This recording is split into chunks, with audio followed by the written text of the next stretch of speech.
Hello everyone, আরও একটি নতুন এপিসোড নিয়ে চলে এসেছি আজ। আশা করি সকলে ভালো আছেন। So let's start the new episode. Howrah station থেকে অমৃতসর মেলকে সঙ্গী করে সকাল সকাল পৌঁছে গেলাম অমৃতসরে। সেদিনই অমৃতসরে ওয়াঘা বর্ডার বা আট্টারি বর্ডার দেখতে বেরিয়ে পড়লাম। Attari Wagah border Bharat Pakistan border. 1959 সাল থেকে আট্টারি ওয়াঘা সীমান্তে ভারতের বর্ডার সিকিউরিটি ফোর্স বা বিএসএফ এবং পাকিস্তানের পাকিস্তান রেঞ্জার্স যৌথভাবে অনুষ্ঠানটি অনুসরণ করে আসছে।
তারপর আট্টারি ওয়াঘা বর্ডার থেকে স্বর্ণ মন্দির দেখতে চলে গেলাম।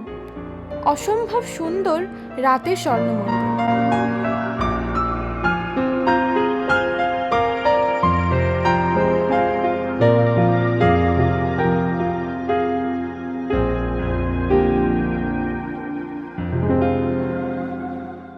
পরদিন সকালে আবারও স্বর্ণ মন্দির দেখতে বেরিয়ে পড়লাম।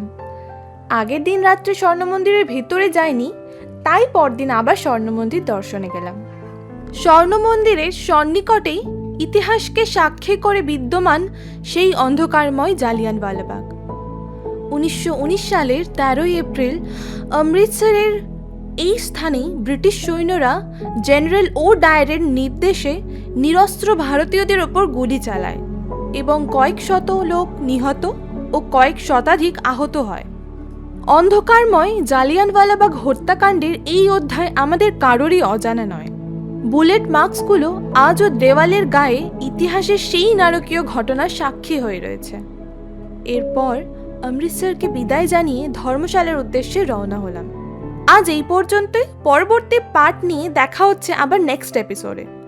Please like and share the video, do subscribe the channel.